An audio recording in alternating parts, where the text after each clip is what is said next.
The part 2 of the lecture on survival distributions and life tables. We will discuss the section on life tables and other life table functions and characteristics. Okay, let me just, okay.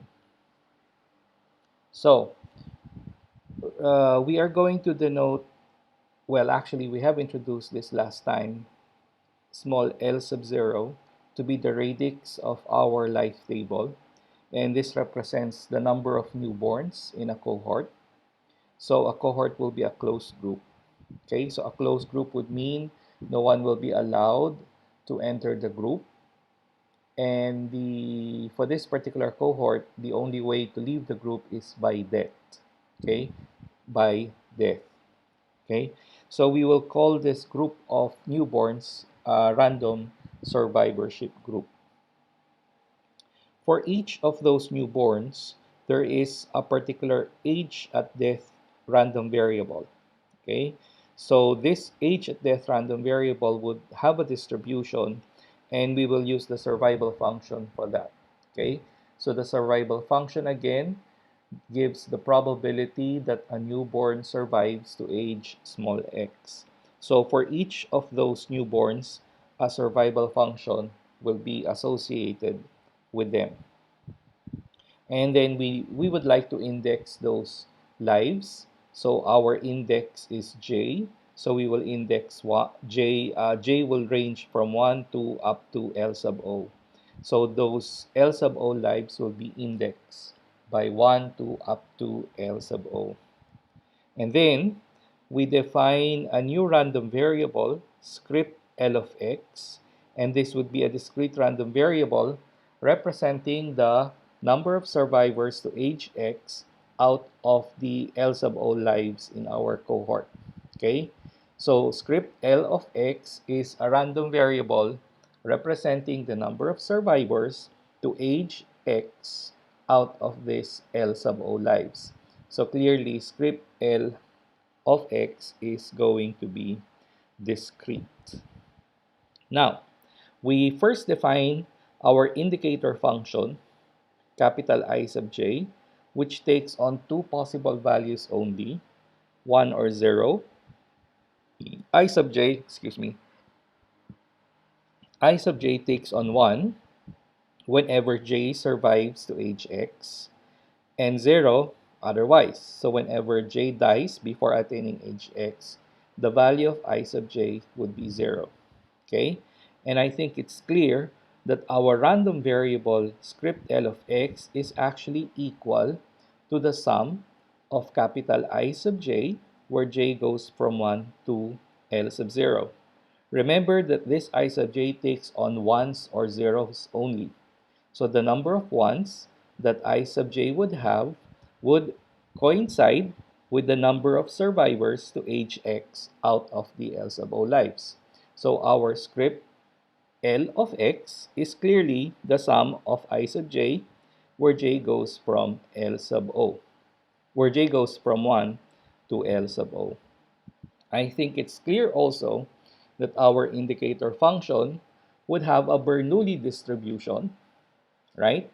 And the probability, since I sub j takes on only two values, which are 0 and 1, so it has a Bernoulli distribution, and the parameter p, which represents the probability of success, is going to be the probability when I sub j takes on 1, which is the probability that the j at life in our cohort survives to age x.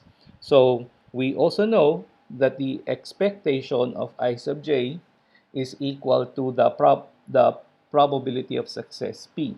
So the probability of success is the probability that the j at life survive to age x. So clearly that would be s of x. Okay, the survival function of x. And then if we assume that our I sub j's are independent, then script L of x would have a binomial distribution with parameters n and p, which are respectively L sub O, and S of X, right? Since we have L sub O lives, that will be our N, and P is the probability of success, which is S of X. So script L of X would have a binomial distribution with parameters L sub O and S of X. And I think it follows now that if you get the expectation of script L of X, that would be equal to the expectation with how we define script L of X in terms of the summation.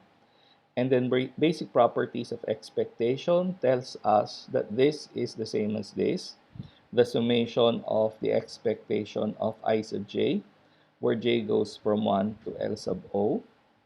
And we know that this is S of X. Okay? So the sum of S of X, where I goes from 1 to j, is clearly L sub O times S of X, which is expected since we said that script L of X is a binomial, has a binomial distribution, and the expectation of any binomial random variable is equal to the product of the parameters N and P. So it is L sub 0 times S of X. So we would expect that the number of lives that will reach age X out of our L sub O cohort is equal to L sub O times the survival function at X, which is actually the probability that a newborn survives to age X. Okay? Now, this expectation, we are going to use the following notation for it. L sub x, small l sub x. So small l sub x represents the expected number of survivors to age x out of the L sub O newborns. So this would be equal to L sub x. So L sub x, small l sub x is equal to small l sub 0 times S of x. In other words, S of x is equal to L sub 0, L sub x all over L sub 0. So the survival function in terms of the life table is equal to the ratio of the expected number of survivors to age x to the radix of your life table. Okay? Now, we define another random variable. This is denoted by this representation and script capital T sub x. And this would also be a discrete random variable, but this time this will represent the number of deaths between ages x and x plus n out of the L sub O lives in our cohort. Okay? So this is a discrete random variable representing the number of deaths between ages x and x plus n from among the L sub O lives in our cohort. And I think it's also clear that we can take script n, this random variable, to be binomially distributed whose parameters are n equal to L sub 0, and the probability of success would be the probability of dying between ages x and x plus n for a newborn. And that is actually S of x minus S of x plus n. So the expectation now, the expected number of deaths between ages x to x plus n will be equal to the product of n with p. Okay? And if you distribute that, L sub 0 times S of x is L sub x. L sub 0 times S of x plus n is small l sub x plus n. So the expected number of deaths between ages x and x plus n is equal to the expected number of survivors to age x minus the expected number of survivors to age x plus n. Okay? And we are going to use this notation for this expectation, right? And small d sub x. So this is the expected number of deaths between ages x and x plus n among the L sub O newborns in our cohort. Okay? Now, let's relate the force of mortality with our new uh, functions. We note that, as what we have explained, as shown earlier, s of x is small l sub x all over small l sub 0. And from our previous discussion, we know that the force of mortality at age x is equal to the negative of the derivative with respect to x of s of x all over s of x. So plugging this in, clearly L sub 0 cancels out. L sub 0 is a constant. So the force of mortality in terms of small l sub x is equal to this expression. It's the negative of the derivative with respect to x of L sub x all over small l sub x. Or we can write it this way. Right? Now, in this form, it tells us that this function, small l sub x, okay, is a the the instantaneous rate of change for this function is given by this expression, right? And clearly it's going to be a decreasing function because of this negative sign.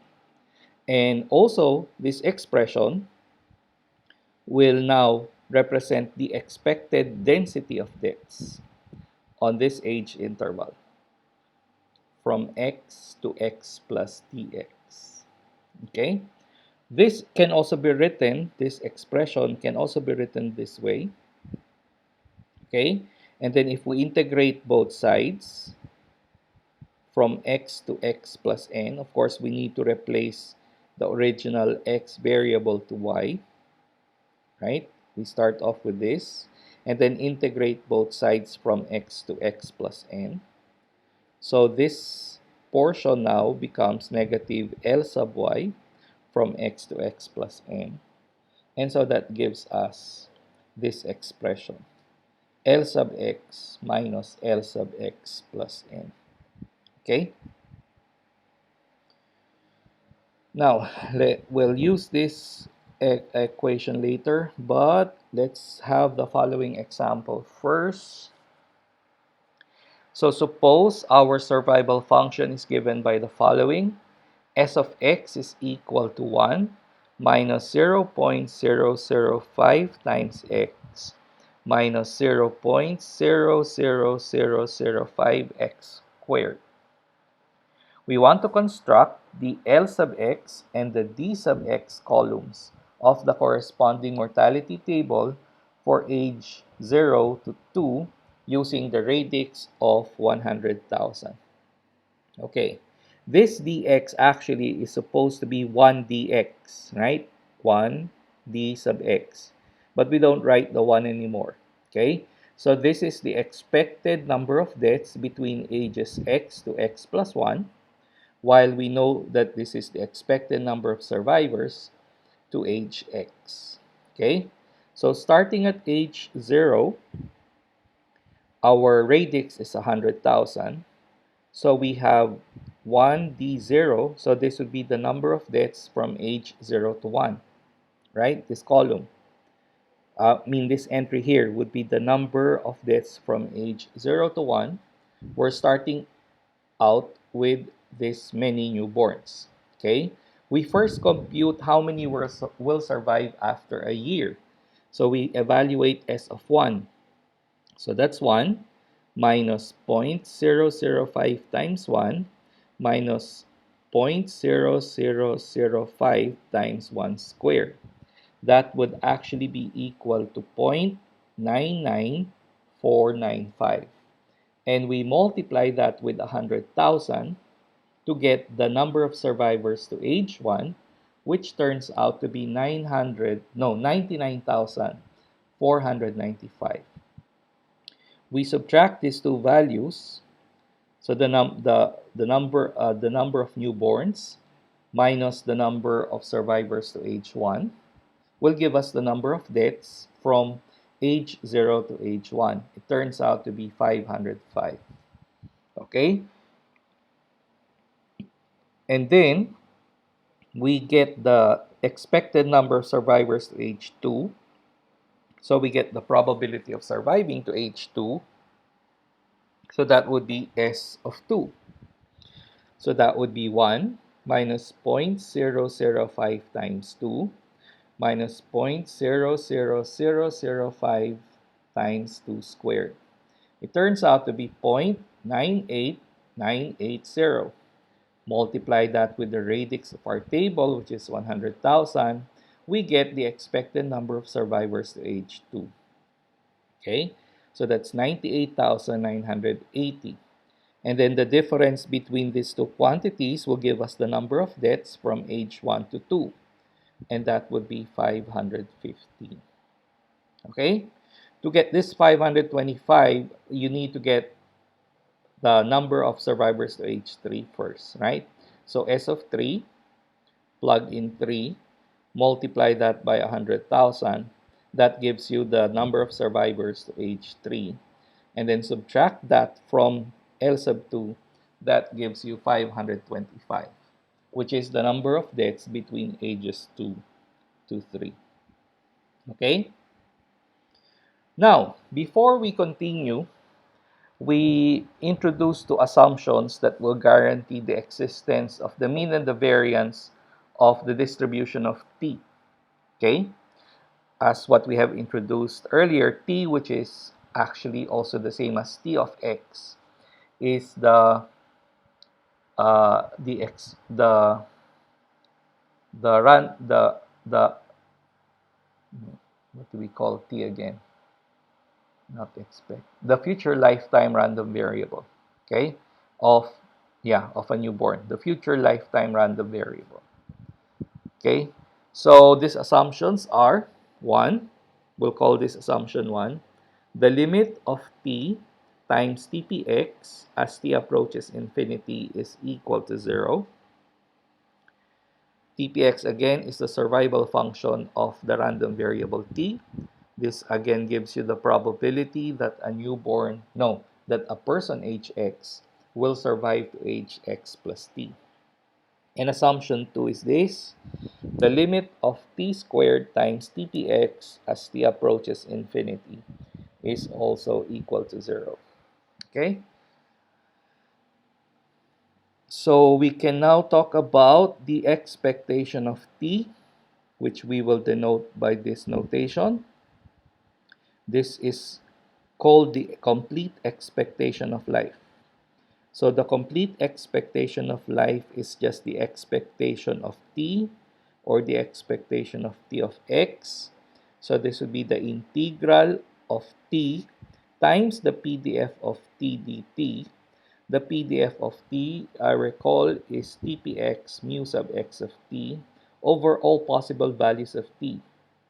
So that would be from 0 to infinity. Remember that t is not always greater than or equal to 0.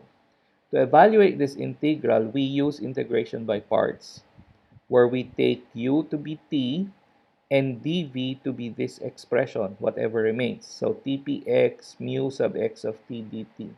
So du is dt, and v is the integral of this, and we know that that is negative tpx. Okay?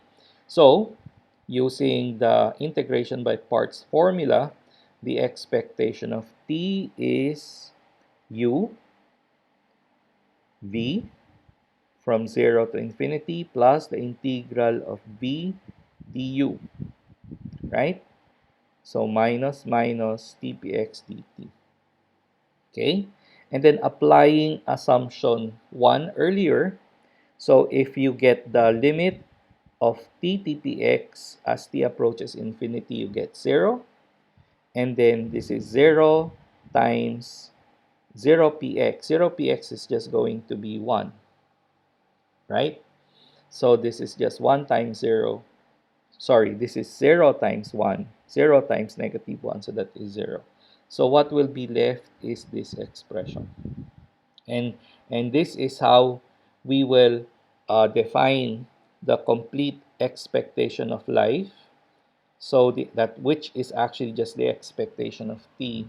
It is just the integral of tpx dx. Sorry, the integral of tpx dt where t ranges from 0 to infinity.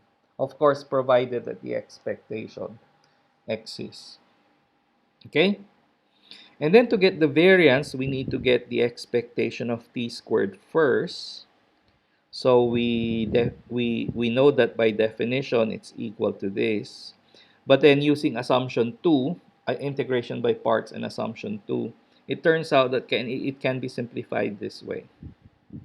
Okay? So the expectation of t squared is 2 times the integral of t times tpx dt, where t ranges from 0 to infinity. So the variance now of the random variable t, which we know is this, is equal to the following expression. Okay? Of course, assuming that the expectation of t squared exists. Okay? Now, we talk about the mean and the median and the mode. So, the median of the random variable t is, of course, the solution of this equation, assuming that m of x represents the median of t. So the value of m of x wherein the probability of t is greater than m of x is equal to 1/2 is the median of the distribution of t. The mode is simply the value or values of t where the PDF of t, that is actually this function here, attains its maximum value. Okay? Now, let's talk about the Kerr-Tate random variable k. So, the expectation of k is denoted by this small e sub x, and this is called the Kerr-Tate expectation of life. And from the discussions before, the probability mass function of k can be taken in this form or in this form. Okay, so to get the expectation of k, that would be the summation of k times the probability mass function where k goes from 0 to infinity. So it could take this form or this form.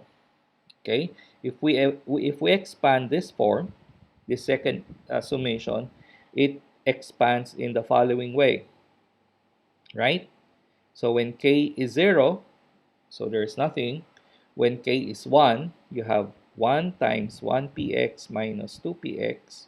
When k is 2, this is 2 times 2px minus 3px. When k is 3, you have plus 3 times 3px minus 4px, and so on. So if you combine all of this, you have 1px, you have 2 times 2px minus 2px, which gives you 2px. You have negative 2 times 3px plus 3 times 3px, which gives you 3px, and so on. So in other words, the expectation of x is actually the sum of kpx where k goes from 1 to infinity, which is actually this expanded form. Or if you want your summation to start at 0, right, it's going to be in this summation form, the sum of k plus 1 px, where k goes from 0 to infinity. Okay? So that's the expectation of k. That's how we are going to define the Kerr-Tate expectation of life, or the expectation of k. Now, to get the variance, again, we need to first get the expectation of k squared. Again, it will take either of these two forms. If we take the second form, this is how it will expand, right? And if you simplify that, you get 1px, and then you have 4 2px minus 2px is 3 2px. And then you have 9 3px minus 4 3px, you get 5 3px. And then you have 16 4px minus 9 4px, you get 7 for px, and so on. So again, we could either write this in summation form either in this form if we would want k to start from 0. Is that right? Or we will have it in this form if we would like our summation to have the lower limit of k equal to 1. Okay? So these two summation expressions are actually the same. It expands into this form. And so the variance of k is given by the following formation or the following form. The summation of quantity 2k minus 1 times kpx, where k goes from 1 to infinity, minus, of course, the square of e sub x, the current expectation of life. Okay? Okay. Now, there are other functions that our life table may have. Another life function is a function denoted by this, capital L sub x. This function represents or is defined as the total expected number of years lived between ages x and x plus 1 by the survivors of the L sub O lives. Okay, let me repeat that. Capital L sub x represents the total expected number of years lived between ages x and x plus 1 by the survivors of the L sub O lives. Okay? So we're looking at just one unit age interval from age x to x plus 1. So we are going to divide. So we're looking at the survivors from age x to x plus 1, and we want the total number of years lived by those survivors. So clearly, each one of those who will survive to age x plus 1 will have 1 whole year contribution to the value of capital L sub x. Is that right? So these are the people who survive from age x to x plus 1. This many people out of our cohort survive to age x plus 1. So all of them survive from age x to x plus 1. So their contribution to this is 1 unit, each one of them. Okay? We add to this those who died during the year from age x to x plus 1. So x here is fixed, right? It's the t that varies. The t here is the fraction of the year. We can see that it's a fraction because our integral is from 0 to 1. Is the fraction of the year that those who died during that year contributed or lived during that year. Is that right? Was that clear? Okay, again, this expression here, the second expression, this integral, gives us the number of years lived by those who died during the interval from x to x plus 1. Okay? This t here from the integral from 0 to 1 tells us it's a fraction. It's the fraction of the year that was contributed by those who died during that year to the value of capital L sub x. Okay? So those who survived the entire year plus the contribution of the deaths, okay, to this function during the year of death. That is what I said here. Okay? Now let us simplify this equation 1. Our equation for capital L sub x. Let's look at this integral. Okay? That integral can again be simplified by integration by parts. Again, we set t to u, and this, the whatever remains, is our dv. So du is dt, and v is this integral, and that integral is actually negative L sub x plus t, what we had in the previous slides. So using integration by parts, the integral part of equation 1 reduces to u times b from 0 to 1 minus the integral of v du. Okay? So minus minus becomes plus. So if t is 1, so this ends up as negative 1 times L sub x plus 1. And if t is 0, this is 0 times L sub x. So 0 times L sub x is 0 plus this. So the integral portion of equation 1 reduces to this. So equation 1 now, if you plug this in, this is equation 1, right? So if you replace the integral by what we have, this will just cancel out. So it turns out that capital L sub x is the integral of small l sub x plus t dt from 0 to 1. Okay? So the expected number of years lived between ages x to x plus 1 of the survivors. No, the number of years lived, during ages x to x plus 1 by the survivors of our L sub O cohort is actually the integral of small l sub x plus t dt from 0 to 1. In this form, we can see that it's the mean value, right? Capital L sub x is the mean value of small l sub x over the interval from x to x plus 1. A very convenient approximation of that is this: 1 half of L sub x plus 1 plus L sub x. So the approximation tells us, or this reduces to this, right? Since d sub x is L sub x minus L sub x plus 1. Okay? So it's L sub x minus 1 half times d sub x.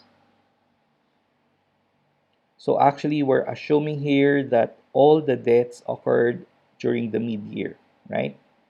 All the deaths occurred during the mid-year. Okay, another function in our life table is the central death rate, which is denoted by m sub x. So this is the central death rate on the interval, on the age interval from x to x plus 1. And it's just defined this way. Okay? And so from the discussion earlier, the numerator reduces to this. And so the central death rate is in the form of a ratio of the expected number of deaths from age x to x plus 1 to the total number of years lived, the total expected number of years lived in the age interval from x to x plus 1 of the survivors of our cohort. Okay? Now we can extend these two notions if we would like our age interval to be just not a 1-unit interval, but instead from x to x plus n. So you have this notation for the extension for capital X. So basically, you have the same expression, except now that each of those who survive to age x plus n would have n units contribution to this quantity, right? Since they have n complete years lived between ages x to x plus n. Okay, and okay, that will also reduce to this using the same argument as earlier. And also the central death rate on this interval, n of x, will be defined this way. Okay? And clearly that would just be n dx all over capital L sub x. Okay? Another life table function is capital T sub x. So this is different from capital T or capital T of x. This is capital T sub x. This denotes the number of years lived beyond age x out of the L sub O lives. Okay? This is the number of years lived beyond age x of the L sub O lives. Okay? So it's going to be defined this way. Okay, so t sub x is the integral of t times t sub x t times L sub x plus t mu sub x of t dt from 0 to infinity. Okay? And again, it's very easy to show that using integration by parts, where u is t and dv is this part, like what we did earlier, this would just reduce to this integral. The integral of L sub x plus t dt from 0 to 1. In this form, we can see the following, that t sub x can be written out this way, right? The limit of the integral of L sub x plus s ds, where s ranges from 0 to t and t approaches infinity. But this expression here is actually t sub x, t capital L sub x, with how we define this function. So it's the limit. So t sub x is the limit of t L sub x where t approaches infinity. Okay? And that if you get the average number of years lived of future lifetimes of the L sub O survivors, so at age x, the average future lifetime would be capital T sub x all over L sub x. The average future lifetime of the L sub x survivors would be equal to this expression. And then plugging this in, since we know that capital T is this, and L sub x is a constant with respect to t, so we can rewrite this as the integral of L sub x plus t all over L sub x. But that is actually tpx. And this is how we denote the complete expectation of life that we encountered earlier. So we can see that these two statements are actually equivalent, right? The average number of years of future lifetime of the L sub x survivors is actually how we defined this earlier. Okay? So they are equivalent. Now, so I think that will be all for this section. We are going to continue with the third part later on. Okay?